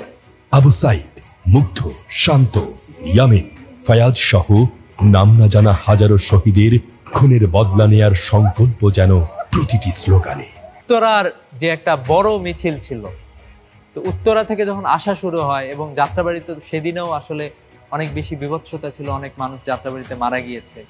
ওইখান থেকে যখন আসা শুরু হয় এবং আমরা শাহবাগে যখন ছিলাম, আমরা তখন শাহবাগে কিন্তু একটা থমথমে পরিস্থিতি ছিল, যে আমরা দেখতে পাচ্ছিলাম শুধু আর্মি আছে আর কেউ নাই। তখন যেটা হয়েছিল যে আমরা সবাই পিজির পেছনটাতে সবাই কিন্তু দাঁড়িয়েছিলাম। মিরপুরে ওরা যখন মুভ করা শুরু করে শাহবাগের দিকে, তখন ওরা বিজয় সারণী হয়ে যখন শাহবাগে আসে একটা অংশ, আবার একটা অংশ হচ্ছে যে পরবর্তীতে গণভবনের দিকে যায়। তো এর মাধ্যমে মূলত ফ্যাসিস্ট শেখ হাসিনার পতন হয় এবং আসলে এই যে গণজোয়ার ছিল, এই গণজোয়ারকে গুলি দিয়ে তো থামানো পসিবল না। এই যে মানুষের একটা মানে প্রয়োজনে শহীদ হবে এরকম একটা ব্যাপার ছিল। তো এই সবাই শহীদ হইতে যাওয়ার কারণে আসলে দেখা গেছে যে আসলে আমরা বিজয়টা আলটিমেটলি অর্জন করেছি। এরই মধ্যে দুপুরে মানুষ জানতে পারে ফ্যাসিস্ট হাসিনা পদত্যাগ করে পালিয়ে গেছে ভারতে। ছাত্র জনতার এই রক্তক্ষয়ী গণ অভ্যুত্থানে ফ্যাসিস্ট রেজিমের পতন হলো। অতঃপর জাতি আবার নতুন করে পেল স্বাধীনতার স্বাদ। কৃতজ্ঞতার সিজদায় অবনত হয় শত মানুষ। চোখ ভরা অশ্রু, হয়তো স্মৃতিতে ভাসছে ঘাতকের বুলেটে প্রাণ যাওয়া প্রিয়জনের মুখ, গুম হয়ে যাওয়া স্বজনের ভালোবাসা। এই যেন এক অভূতপূর্ব সাহসের বাংলাদেশ, যা কেউ কোনোদিন দেখেনি আগে। যাদের ত্যাগের বিনিময়ে এই নতুন স্বাধীনতা কেমন আছে সেই সব শহীদের পরিবার? হাসিনা আমার ছেলে বাঁচি তুলি নে, আমার ছেলেকে দুনিয়াতে হত্যা করে দুনিয়াতে নিলি। সেই মাঠত কাজ করে আসি, এখন গোসল করে নামাজ পড়বে গেল কি না গেল, 4টা খাওয়া রেসি দিছি। হ্যাঁ সময় আমার এক ছেলে রমজান আলী তাই এসে কত আব্বা করে বলে কে কি জান আবু সাহিদের বেলে কি বেয়া হয়েছে, তো তখন উঠি আনি আসি। ওই বাড়ির এক ছেলে ঢাকাত পড়ে, তাই মায়ের কাছে খবর দিয়েছে যে আবু সাহিদ মারা গেছে। সেই বাড়ির যে কাজ দৌছে কি জন্য কাজ দৌছে, আমার ছেলের কিছু হয়েছে এরা কান দৌছে কেউ আর কয় না বেলে মারা গেছে। অনেকক্ষণ পরে শূন্য যে মারাই গেছে। আসমানটা ভাঙ্গি যেমন মাথাত পড়ে সেই রকম পড়ে গেল। আমি যে হার্ট ফেল হয়ে দেই, এটা আল্লাহ আমার সহায়। 3:30টার সময় লাশ আসে বাড়িতে। লাশ আসার পরে এই দেন দরবার করে প্রশাসনের লোকেরা দ্রুত মাটি দেওয়ার জন্য চাপ দেয়। পরবর্তীতে সকাল 8টার সময় মাটি দেওয়ার সিদ্ধান্ত করা হয় তাদের চাপের মুখে পড়ে। শান্তমণির লাশ দেবে আমার হাতে, আমি তো তখনও বুঝি না আমার শান্তমণির লাশ আমার হাতে দেবে। হয়তো অন্য কারো লাশ আমার হাতে দেবে, আমি বলবো যেটা আমার শান্তমণি না। যাই দেখি তো আমার শান্তমণি, আমার মানিক এরকম রক্তাক্ত হয়ে গেল। আমি এত অনুরোধ করলাম যেন পোস্টমর্টম করে না, কেউই আমার কথা শুনলো না। আমার ছেলেটাকে এরকম রক্তাক্ত করে দিল।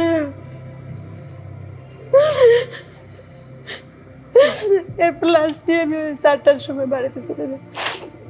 তখন সামনে পুলিশের গাড়ি, পিছনে পুলিশের গাড়ি। আমার ছেলে জীবিত থাকতে যদি এরকম পুলিশ প্রটোকল দিত তাহলে তো আমার ছেলেটা এরকম হইতো না। লাশের এরকম প্রটোকল দিয়ে কি করলো? তো সবসময় এক মুহূর্তের জন্য তোমার শান্তমণিকে বলতে পারিনি। সব স্মৃতি রয়ে গেছে, আমার শান্তমণি হইতো না। এই টেবিলে গেলে ওর বই দেখি, খাবার খেতে গেলে ওর প্লেট দেখি, সুকেশের কাছে গেলে ওর কাপড় চোপড় দেখি, টেবিলে গেলে ওর পানির বোতল দেখি, কিন্তু আমার শান্তমণিকে এতে দেখি না। আজকে প্রায় 4 মাস হয়ে যেতেছে আমার শান্তমণি তো একবার আইসে ডাকে না। আমার শান্তমণি একবার তো আম্মু খাইয়া ডাকে না আমারে।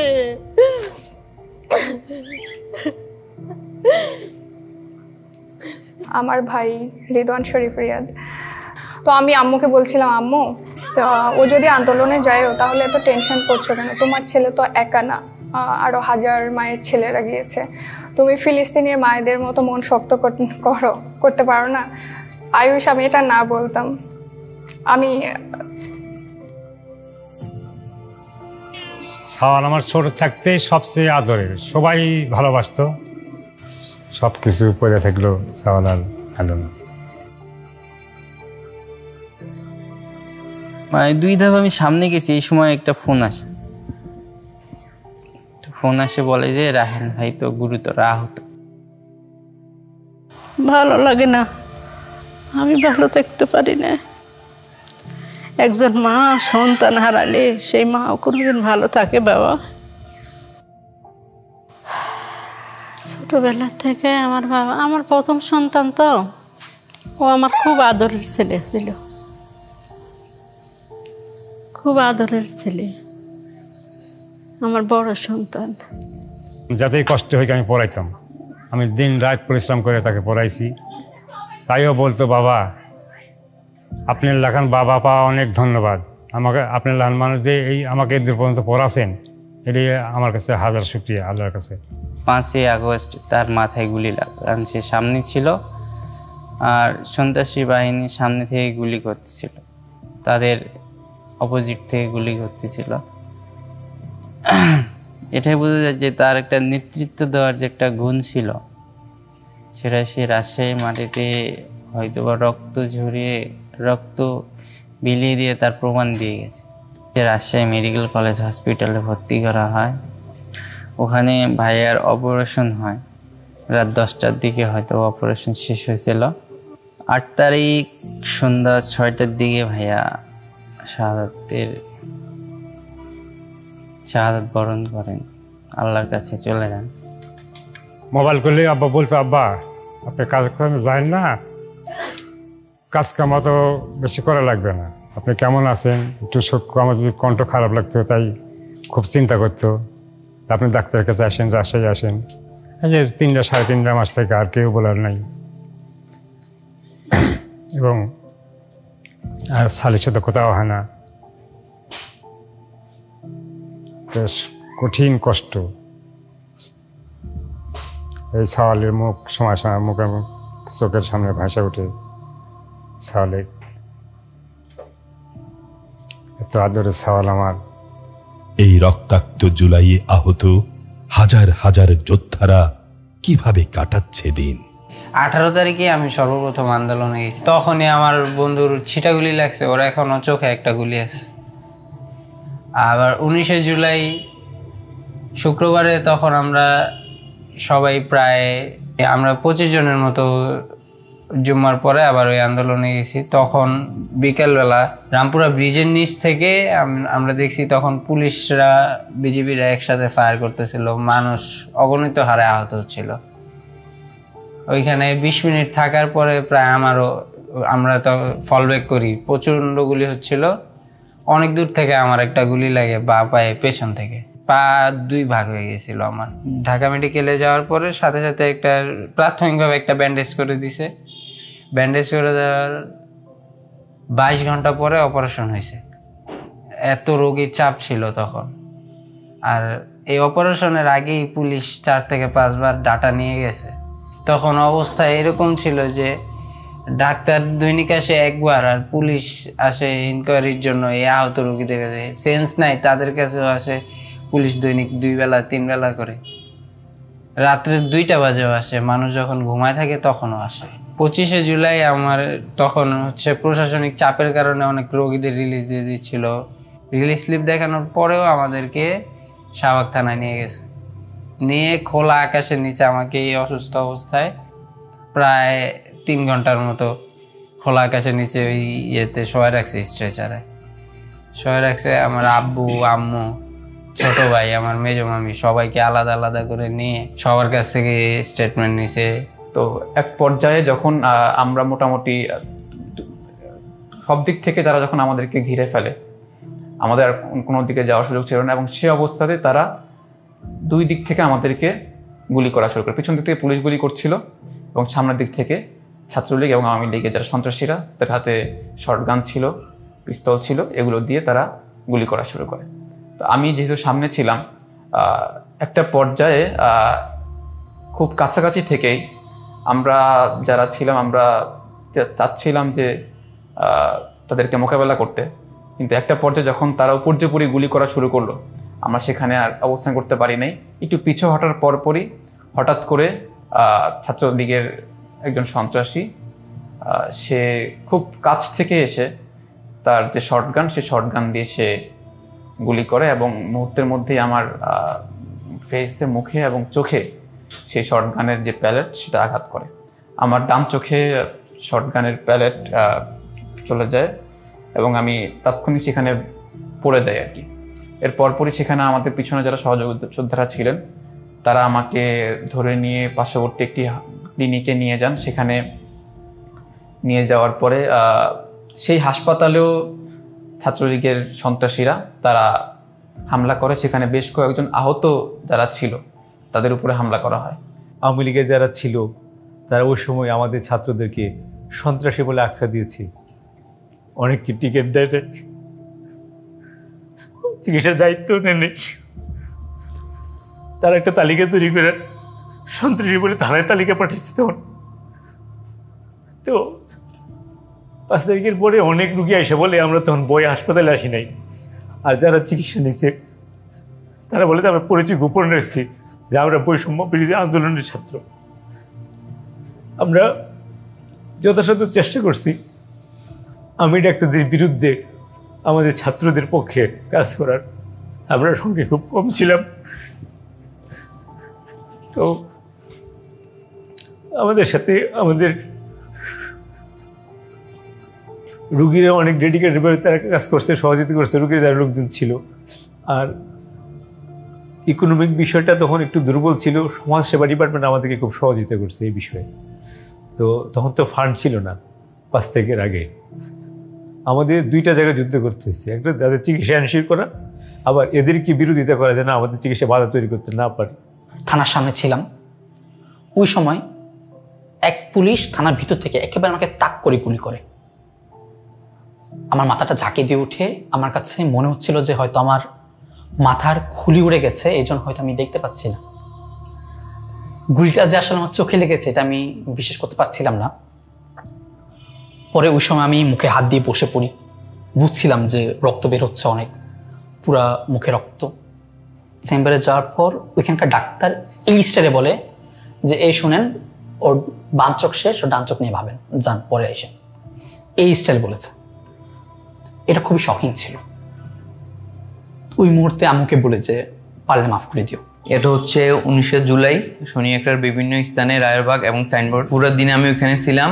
আমাদের সহযোদ্ধা ওনার এক কবে একটা হাত নিয়ে গেছে ওরা। আমার প্রতিও নিম্নভাবে অত্যাচার করছে, রড দিয়ে পাট দিয়ে অনেক মারছে, মারতে মারতে শুয়ে ফেলছে আর কি। শোয়ার পরে হচ্ছে যে তারপর আমাকে ছাড়ে নাই, ইটের আদা আমার মাথা দিয়ে মানে পুরা শরীরে আঘাত করছে এবং কি রক্তাক্ত শরীরে ওরা আমাকে ছাড়ে নাই, লাস্টে আমার গুলি করছে আর কি পায়ে। পায়ে হচ্ছে এখানে হচ্ছে হাঁটুর উপরে ঠেকা গুলি করছে, তো ওই জন্য হচ্ছে মানে মাংস সহ হাড়ের সমস্যা হয়েছে, এই জন্য হাড় মাংস 2টে কাটা লাগছে আর কি, মাংসটা কাটা লাগছে। আমরা যখন নিচে অবস্থান করি তখন এখানে আসি দেখি পুরো ফিলিস্তিন ক্যাম্পে, আমরা তো ভিডিও দেখছিলাম, তো এখানেও সেম অবস্থা। পুরো হাসপাতালে কেউর মাথা নাই, মাথার মধ্যে গুলি, পায়ের মধ্যে গুলি, কেউ এখানে ট্রিটমেন্ট দিতেছে ওরা। 19 জুলাই শুক্রবার বিকেল 4টা থেকে রংপুর প্রচুর উত্তাল ছিল। ওই অবস্থায় পুলিশ আমাকে আটক করে বিকেল 5টার দিকে, এবং পুলিশের কাছে আটক থাকা অবস্থায় পুলিশ আমাকে রংপুরে কাচারি বাজার মোড়ে ছড়া বুলেট যেটা বলে সেটা আমার পায়ে লাগায় গুলি করে, এবং আমার পায়ের 6 ইঞ্চির মতো হাড় উড়ে যায়। রংপুর মেডিকেল কলেজের ডাক্তাররা আমাকে অনেকটা বলছিল যে আমার পা থাকবে না অথবা পা রাখা পসিবল না, কারণ পা অনেক খুব একবারে মানে 6 ইঞ্চির মতো হাড় ছিল না এবং পা আমি কোনো নড়তে পারছিলাম না। 20 তারিখ সকালেই আমরা অ্যাম্বুলেন্সে করে ঢাকা পঙ্গু হাসপাতালে এসে ভর্তি হই। ওই দিন রাতেই আমার একটা বড় মাপে সার্জারি করে এবং পায়ে রড দিয়ে দেয়। 4-5 দিন হলো হেলমেট পরা লোক পিস্তল নিয়ে হঠাৎ করে সামনে এসে পড়ছিল, তো ও যখন তাক করছিল ঠিক ওই মুহূর্তে আমি হঠাৎ করে যখন ইনস্ট্যান্ট মাসেল রিফ্লেকশনে মাথা বাঁচানোর জন্য এইভাবে কাইদ হয়ে গেছিলাম, তো ঠাস করে আমার হাতের ঠিক এই জায়গাটাতে কিছু একটা লাগে, আমার হাত ইনস্ট্যান্ট গরম হয়ে যায়, টেম্পারেচার অনেক বেশি বেড়ে যায়, আমার হাত পড়ে যায়। তো তখন আমার সাথে আমাদের এই গোলের শেষ মাথায় আমাদের সাথে অনেক ভাইরা ছিল, তো ওরা এলোপাথারি গুলি করতেছিল। এলোপাথারি গুলির মধ্যে না আমার যখন বুঝতে পারি যে হ্যাঁ আমার এই জায়গা থেকে সরে আসতে হবে, তো তখনই ওই জায়গাটাতে 3টা ভাইয়ার লাশ ছিল। তো ওরা যখন সবাই চলে আসছিল তারপর দেখলাম, তো আমি যখন চলে আসবো তখন আমি একটা দেখি কি আমার বাম পাশে একটা 12-13 বছর ছেলে বডি পড়ে গেছে, ওর মাথায় গুলি লাগছে, ওর মাথা এখান থেকে রক্ত বেরোচ্ছে। তো আমি যা ভাবলাম কি ওর নিয়ে যাই, ও তো ছোট পাতলা বডি ছিল, তো ওর লাশটা নিয়ে যাওয়ার জন্য আমি কোলে নেওয়ার চেষ্টা করি। তো কোলে নেওয়ার চেষ্টা করলে কোলে নিতে পারি না, কারণ ওই মুহূর্তে আমার হাত কাজ করতেছিল না আর কি। ওই মুহূর্তে আমার হাত কাজ করতেছিল না, ভাবলাম ওর কলার ধরে আমি গলির মুখ থেকে বের করে সাইডে নিয়ে যাই। তো সেই মুহূর্তে আমি যখন 2-3 কদম হ্যাঁসড়ে নিয়ে যেতেছিলাম, পিছন থেকে আরেকটা গুলি আমার কোমরে লাগে, ঠিক রাইট সাইডে কোমরে। তো আমি আর সেকেন্ড টাইম এত পেইন নিয়ে আমার আর মনে করেন যে কাউকে বাঁচানোর মতো ওইরকম টেন্ডেন্সিও হারিয়ে ফেলেছিলাম। আমি দৌড়াই গেছি, ওই অবস্থায় ল্যাংড়ায় দৌড়াই গেছি আমি বসুন্ধরা গেটের সামনে। আমার প্রথম চিকিৎসা শুরু হয় কিন্তু এভারকেয়ার হসপিটালে, যেখানে আমি 8 দিনের মতো থাকি। ওখানে আমার প্রাথমিক অবস্থা যেটা করে আর কি, যে গুলি বের করা। বাট আমার ইন্টারনাল ড্যামেজ বলতে আমার এখানে গুলি লাগার পরে আমার রেডিয়াল নার্ভ ছিঁড়ে গেছে, যার কারণে আপাতত আমার কবজি থেকে হাত অকেজ। আমি চক্ষুবিজ্ঞান ইনস্টিটিউটে হাসপাতালে কাজ করেছি, সেখানে আমি দেখেছি কমপক্ষে 55 জন 2 চোখ ক্ষতিগ্রস্ত হয়েছে এবং 686 জন রুগী 1 চোখ ক্ষতিগ্রস্ত হয়েছে। আর কর্নিয়া ট্রান্সপ্ল্যান্ট হয়েছে 2 জন রুগীর, আর ভবিষ্যতে আরও কর্নিয়া ট্রান্সপ্ল্যান্ট হবে। আমি বলতে পারি চক্ষুবিজ্ঞান ইনস্টিটিউট হাসপাতালে সর্বনিম্ন 7 বছর বয়স থেকে শুরু করে 77 বছর বয়স পর্যন্ত বিভিন্ন বয়সের রোগী ছিলেন। তারা আঘাতপ্রাপ্ত হয়েছেন আসলে মেটালিক পিলের দ্বারা, কেউ বা রিয়েল বুলেট দ্বারা। আমি মনে করছিলাম আমার আর চালাবে না গুলি। তখন আমি যখন আনসারের যে হেড তা দিয়ে ফোকাস করি, এমন অবস্থা দেখি মানে 750 যেগুলো পরে আর লোড করে একবার আমার দিকে ফোকাস করে আছে। যখন আমি একটু বডি আপনি উল্টা দিকে করবো, এই অবস্থা দেখে তখন জীবন তো বাঁচানো লাগবে। যখন অমুকে একটু অন্যদিকে বিপরীত দিকে ফেরানোর চেষ্টা করছি, তখন সবগুলো একবার আমার দিকে গুলি ফায়ার করে। এখান থেকে যখন সর্বোচ্চ অ্যাঙ্গেল করতে পারছি, এই 2 হাতের মাঝ ফাঁক দিয়ে আমার এই চোখে লাগছে, এই সাইড দিয়ে এই চোখে লাগছে। যখন লাগে তখন আমি মুখ থুবড়ে ফুটপাতে পড়ি, ফুটপাতে ঢালাইয়ের পর পড়ি। মানে তখন গুলি লাগার পর আমার 7 থেকে 12 সেকেন্ডের মতো জ্ঞান ছিল। এই জ্ঞান থাকা অবস্থা আমার এরকম মনে হচ্ছে যে তখন আমি কোনো মানে বৃষ্টির দিনে শুয়ে আছি মানে ফুটপাতে, এবং আমার শরীরে মুষলধারে বৃষ্টি হচ্ছে, বড় বড় ফোঁটায় মুষলধারে বৃষ্টি হচ্ছে। এই যাত্রাবাড়ি ফেলা উঠলাম, এরপরে দেখি থানার সামনে গলাগলি শুরু হলো, কয়েকটা লাশ পড়ে গেল আমার সামনে। আমরা সবাই লুকিয়ে রয়েছিলাম ফেলাবার যে ওয়ালে। তারপর দেখি হঠাৎ করে এই গলাগলি বন্ধ হয়ে গেছে, মানে গুলির আওয়াজ বন্ধ হয়েছে। আমি একটু ঘুরে তাকানোর লগে লগে দেখে আমার চোখে লাগলো। লাগার পর তো আমি তো কালিমা তৈবা পইরা রেডি, যে এখন মনে হয় আজলে চলে আসবো। প্রথম সন্তান, মেয়ে সন্তান, তোর বয়স ওদিনকার 26 দিন। তো আমি আমার মেয়ে দেখতেছি, হাসতেছে আমার দিকে, আর আমি কালিমা তৈবা পড়তেছি, আমি প্রস্তুত। তো হঠাৎ করে দেখে একটা মোটরসাইকেল আসলো, আসে মানে আল্লাহর কুদরত যে আমাকে বাঁচাইবো আল্লাহ। তো মোটরসাইকেল আসা সে কী করছে, ওই থানার সামনে আসা লুকায় গেছে গা, মানে মোটরসাইকেল ফালে সে আমাদের সাথে লুকায় রয়েছে। তা কিছু যুবক বললো কি, এই হুজুরে বাঁচা, যেমন হুজুরে এখন লড়তেছে আর কয়েকটা লাশ পড়ে গেছে গা। তবে সঙ্গে আল্লাহ কাছে মানে যা জীবন দিতে গেছে, এখানে তো একটা চোখ গেছে গা, আমি ওরকম কিছু মনে করিনি। তো অক্টোবরের 1 তারিখ থেকে আমার তো মসজিদের চাকরি আবার চলে গেছে। অক্টোবরের 1 তারিখ থেকে আমি টিউশনি শুরু করছিলাম। 11 তারিখে সকালে উঠে ফজর নামাজ পড়লাম, আর একটা টিউশনি করার ভিতরে দেখে মাথা ব্যথা করতেছে। পরে দেখে আমার যে ভালো চোখটা ছিল এটাও আবার এই ঘোলা দেখতেছি। তো 1 মাস ধরে আমি এখানে জাতীয় চক্ষু বিজ্ঞান হাসপাতালে ভর্তি আছি।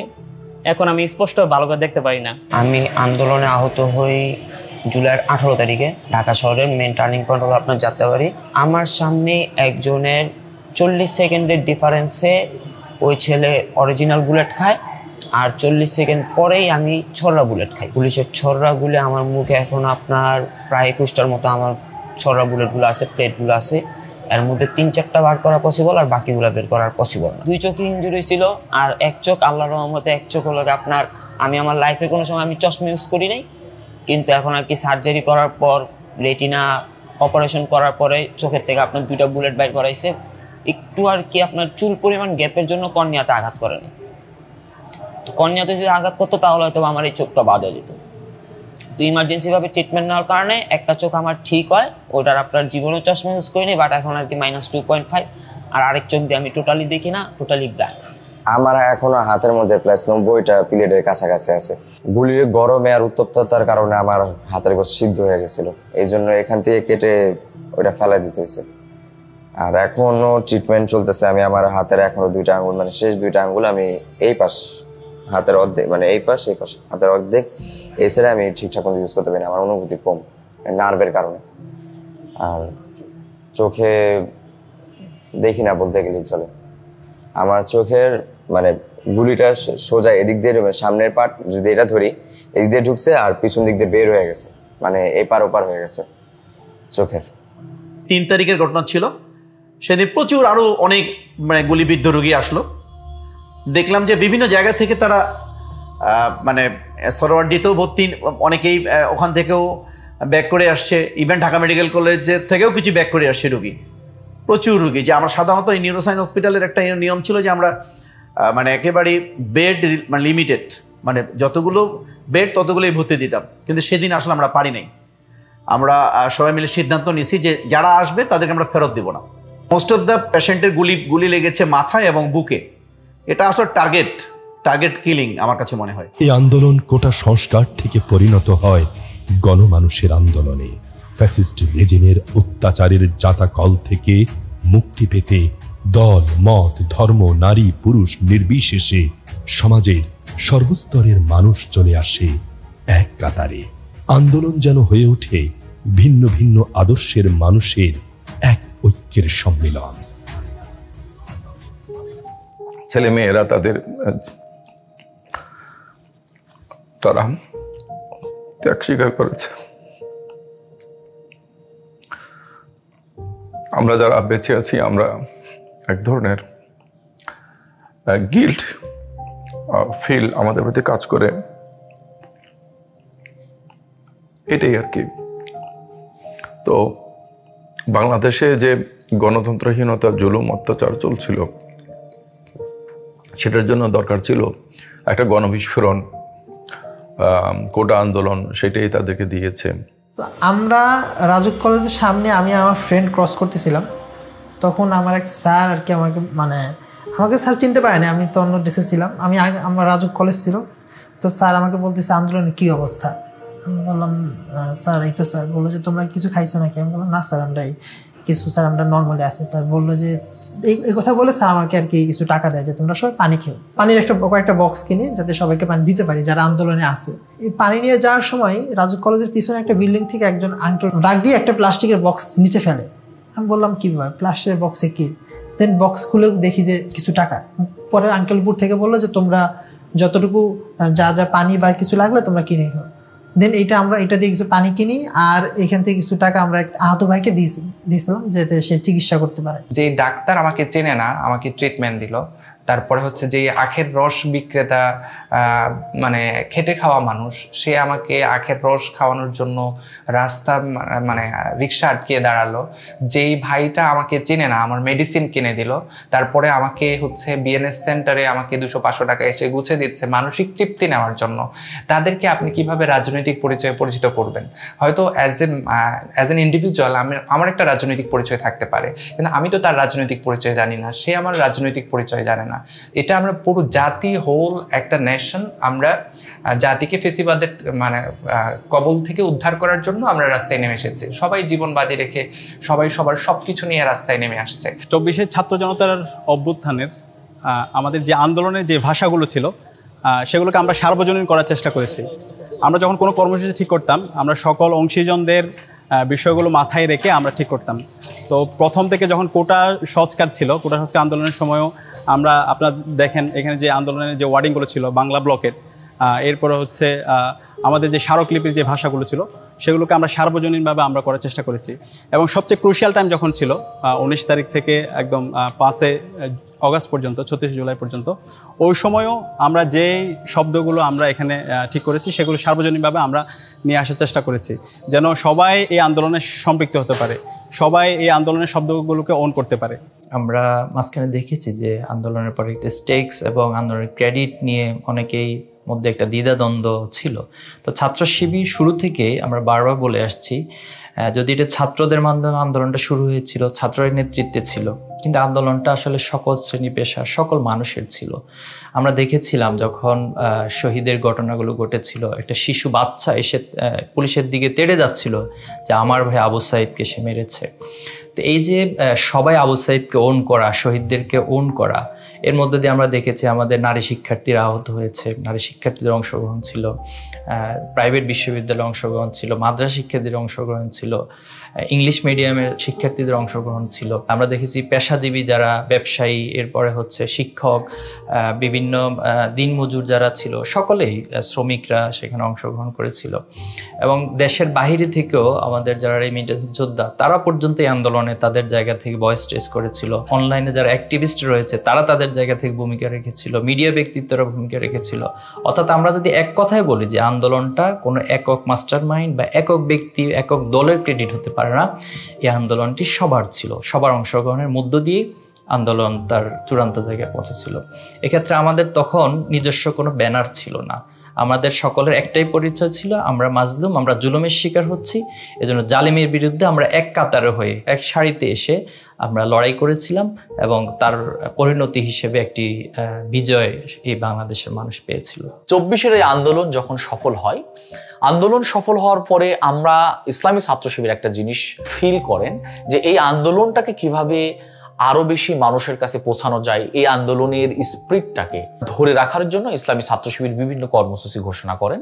শহীদ পরিবারের সাথে সাক্ষাৎ করা, শহীদদের কবর জিয়ারত করা, গায়েবানা জানাজা আদায় করা এবং শহীদ পরিবারের সদস্যদের কাছে থেকে তাদের কথা শোনা এবং সমবেদনা জানানো থেকে শুরু করে প্রাথমিক এই ধরনের কর্মসূচিগুলো ইসলামী ছাত্র শিবির গ্রহণ করেন। এই আন্দোলনকে ধারণ করার জন্য পরবর্তীতে যেন ইতিহাস থেকে সঠিক তথ্য পাওয়া যায় সেটাকে বিশেষ বিবেচনায় নিয়ে ইসলামী ছাত্র শিবির সেন্ট্রাল সংগঠন এবং শাখা পর্যায়ে স্মৃতিলেখন কর্মসূচি ঘোষণা করেন, যার মাধ্যমে পুরো আন্দোলনের চিত্র, শহীদদের ত্যাগের চিত্র এবং শহীদ পরিবারের আত্মত্যাগের কথাগুলা আমরা নিয়ে আসি।